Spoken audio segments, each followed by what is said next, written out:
Pleased to see everyone online. I'm Sam Lin from the Boston area, and happy to chat with you today.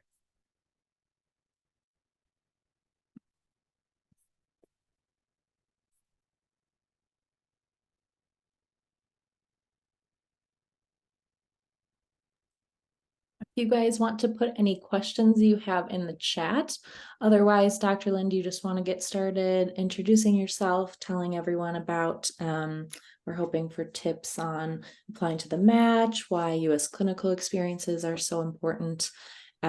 Just some advice that we can give our audience. Yeah, so sure, happy to start. So it's in the middle of the season right now, of course, and this has been a sort of casual Q&A session that we've been doing monthly, highlighting some of the process of applications. In particular, AMO has a great ability of to connect people with rotations in the U.S. with respect to in-person and also virtual options. And I can sort of say, from my perspective, we've been running our rotations for a number of years now out of the rotation out of the pandemic. I think fairly well, with really three-digit numbers of students that I've been able to meet over time, which has been great. One in particular is a research rotation that is longstanding, that enables people to be able to do research virtually and get credit to be able to hopefully submit a paper, which then, of course, helps the CV and in terms of application processes. The second one is a virtual plastic surgery curriculum, of just sort of giving you some idea of what plastic surgery is all about. And so that's been going on for a while too, but it's always great to meet the students every month and see where they are from and interact and help them through the process. It is a long process, of course, a process that sometimes takes several years, but it is a journey, and you know, there's lots of opportunity out there. So I'm happy to kind of start lumping some of these questions together and answering what I can. I'll say also that that I help a group called IMG Match, which pairs IMG students with coaches and mentors to help people through the process. We can't go through every single nuance of every single question, of course, on a webinar like this, but for folks who are interested, they can check out that website, img-mash.com, to see and schedule time to potentially think about options for about the process and some guidance on the process of applying to the match, going through the match, and training in the States. So let's see. Yeah, so general questions about applying and strengthening the CV. I can say that the step one test is now certainly pass-fail, so everything is that much more important, essentially, besides the I'm just seeing. Brittany, are you still there? Do you want me to do something with the co-hosting? I'm not sure I can do that right now. Oh, no, we're all good. Okay, I just saw a text from Austin. Oh, got it. Notice as a is he asking me to do something? No, you're good. You don't need to do anything. Okay. And so since step one is now pass-fail, everything else is more important, and that includes everything that goes into the application. So that is the CV, the letters of recommendation, grades, certainly a step two score, although who knows what that might be in time. That might be pass-failed as well in the future.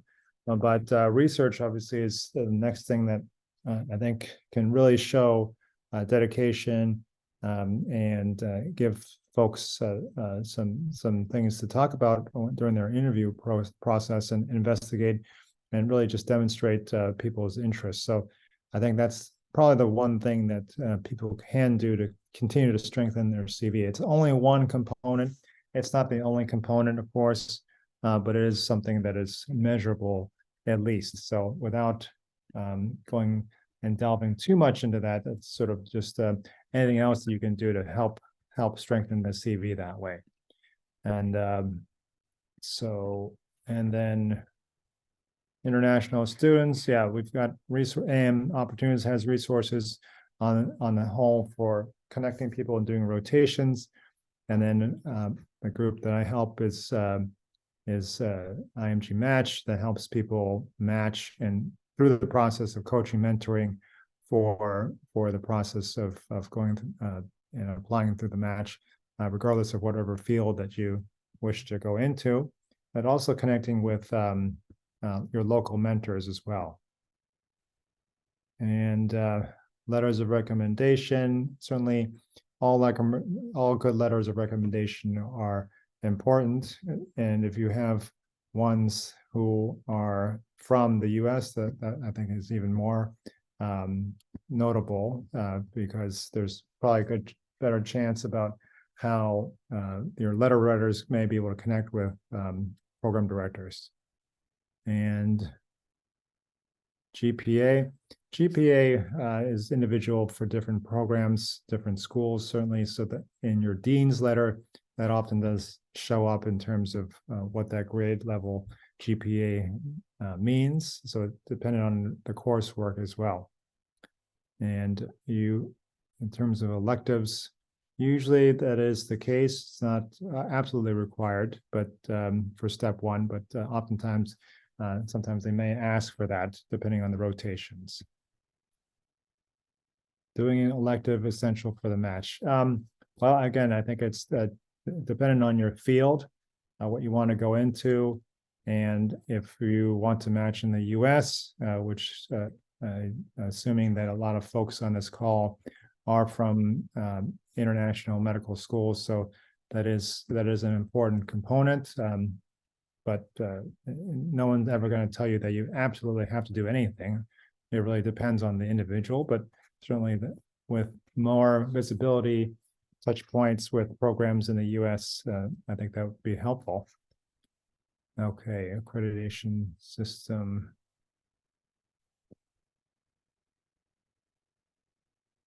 Right.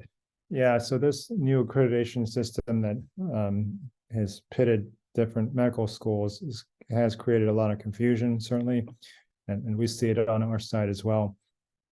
And this also has to do with rotations as well. And what I would say is just basically contacting the ECFMG directly on what that all means for your own school. So it's just understanding what that means. My impression is that there will always be some process of settling out what this new accreditation system means. It's really to try to understand what the level of education and coursework that people are having and trying to standardize the process, but it is a process of evolution, and I know it's just started now. Knowing some resident in medical school. Well, I don't think that's necessarily always the case. It's really your own merit and your own application. So I would try to demonstrate your interest in whatever field that you want to go into, do research projects in that, and meet people in the field. This is a question, Brittany, maybe you want to answer later on or something. How AMO, the application fee, that might be something that you're able to answer. Yeah, it's actually free to apply to all of our rotations. And then once you do apply and are accepted and want to reserve the rotation, there is a deposit to reserve your spot, but totally free to apply to any of the experiences that match your interests. And with, thank you for that, Brittany. LORs from Nepal. Again, with letters of recommendation, if you can have letters of recommendation from people in the US, that would probably seemingly be a better shot to have people recognize those letter writers.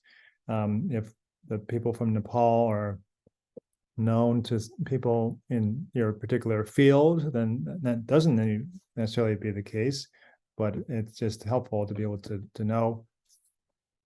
Can I get selected in Harvard? Okay, well, clearly not up to me completely, but there are many fields, many programs, and people from IMG schools do match at Harvard, and there's lots of different medical and surgical programs. How does research boost your application? Well, again, I kind of answered that already. It really, I think, gives you more breadth of demonstrating your interest in a field. Pathway 6, Brittany, do you know what that is? Yeah, that's a new ECFMG pathway, I believe is what that person is talking about. I don't have all of the information, but we will send out an email after the webinar with resources. So I'll make sure to include that in there. Great. Okay. No gap. That's great. No gap in your CV. Again, I think we've talked about it, but try to making contacts, doing rotations, and doing research. Have I provided letters of recommendation in the past? Yes, I've written letters of recommendation in the past to many people, in from international schools and also U.S. schools. For medical, for dental school, I don't know if I can comment on dental school applications so much. Brittany, do you have any other comments on that? We do offer a few dentistry clinical experiences that you can view on our website at app.aimopportunities.org. We have a few, and you can always talk to an advisor to find out how you can participate in those. You can email an advisor at advisors@aimopportunities.org. Right. All right. I know this is sort of like a lot of shotgun quick answers, but a lot of questions here that keep coming. So I just want to try to group some of these because we could be talking for a long time. How many U.S. letters of recommendation? You should include as many as you can. You have a limit of about 4, but you certainly include ones that you think are going to be the strongest. That would be my recommendation. And again, I think a lot of these are going to be individual questions and about individual scenarios. So I would just sort of try to focus questions on sort of general questions because everyone has a different scenario. So how is graduation year counted? I would just say that the year that you graduated from medical school is the year of your graduation. So I'm not sure if I completely answer the question, but that is the graduation date. Step 3, you will have to take later on, not for the match. German rotations are great. Again, depending on the scenario, it all helps. But I think AIM Opportunities has a great slate of rotations to be able to do.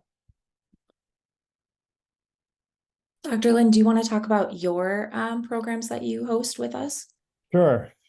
Yep. And some of these questions are starting to repeat as well. So the 2 that I have, one is a research rotation. So we're talking about a lot about research and getting people's CVs better.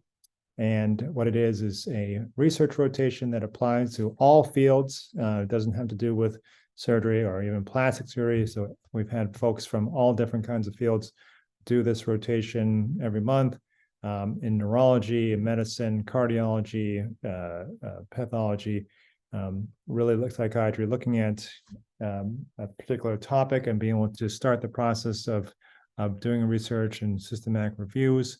And it takes a multi-step process that doesn't get completed in 1 month, but the first month is to really set people up, I think, for success. And then moving on after that, we continue to follow up to be able to, end goal, to have people have a paper to be able to be submitted to a journal.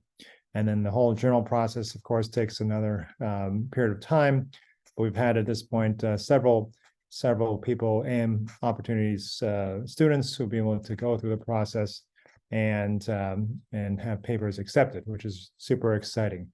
And so that's first thing, the research rotation that I have with AM opportunities. Second one is a plastic surgery virtual curriculum, which basically means that it's 1 month sort of intense, sort of concentrated.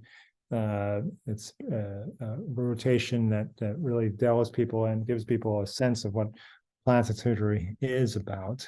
And this was a virtual rotation that started out, of course, in the pandemic, and we've continued since. I think also AM Opportunities offers an ability to package or do those courses together even, which is great.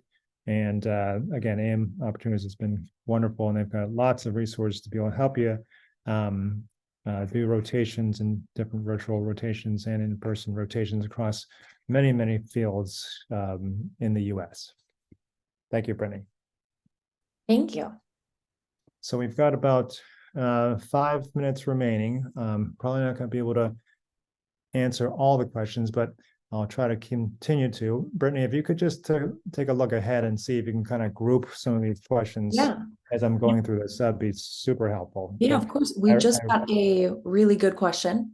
I really appreciate all the engagement, and seems like there's a lot of people on, which is wonderful. Yeah, thanks everyone for joining us. Someone asked, how does a virtual rotation compare to a physical one? Yes, that's a popular question. So thank you for that.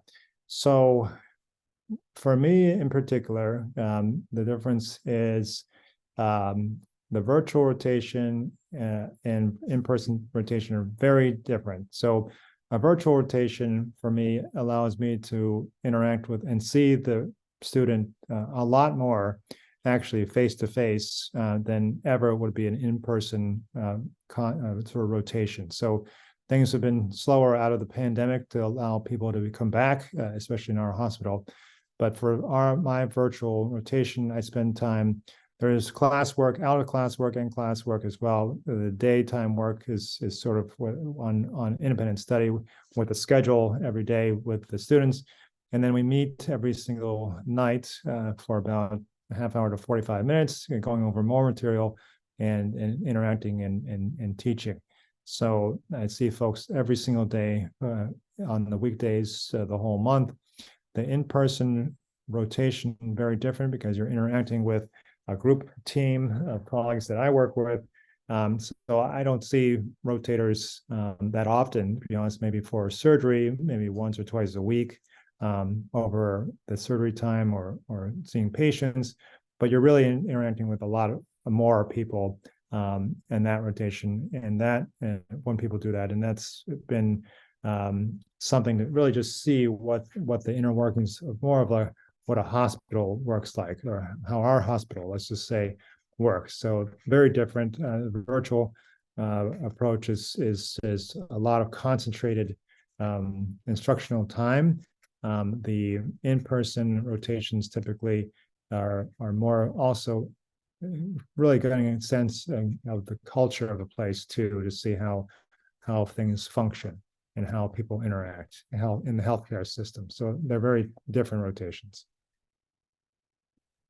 Thank you. I know we have 2 minutes left. I saw a question I really liked, so we'll end with that one. Sure. Dr. Lynn, what catches your eye on a match application? How can someone stand out when they apply? Great question. Thank you. For that, I'd say that it's really for me, and this is just again my own personal bias, but everyone has a different take on it. It's really seeing a person's story, where they sort of where they're coming from, certainly, but their interest in a certain field, what steps they've taken to show their interest for that field, what I think research they've done along the way, what questions they want to answer, how they want to contribute overall as a field and in medicine in general, and certainly for folks who have they've met along the way as well, that they can really speak to that fact. So the letters of recommendations are really helpful for that, but also the effort, the amount of hard work and effort that people show and demonstrate over a period of years. Thanks, Dr. Lynn. Sure thing. Thank you for attending our webinar, everyone. Dr. Lynn, thank you for hosting. As he mentioned earlier, we do this every month. I know we didn't get to every question, but we'll make sure to get to those every month. We will be sending an email out after this with a discount to your webinar. We will also include links to IMG Match, links to Dr. Lynn's program, and a way for you to sign up and create an account on AMO. So everyone, thank you so much for attending, and hopefully we'll see you next month. Thanks so much, Brittany, Austin, Thank for you. setting this up. Thanks to everyone for joining. Final message is to just keep working hard, and there's opportunities out there. So keep working hard. All the best. Thanks so much, everyone. Have a great weekend. Thank you. Bye.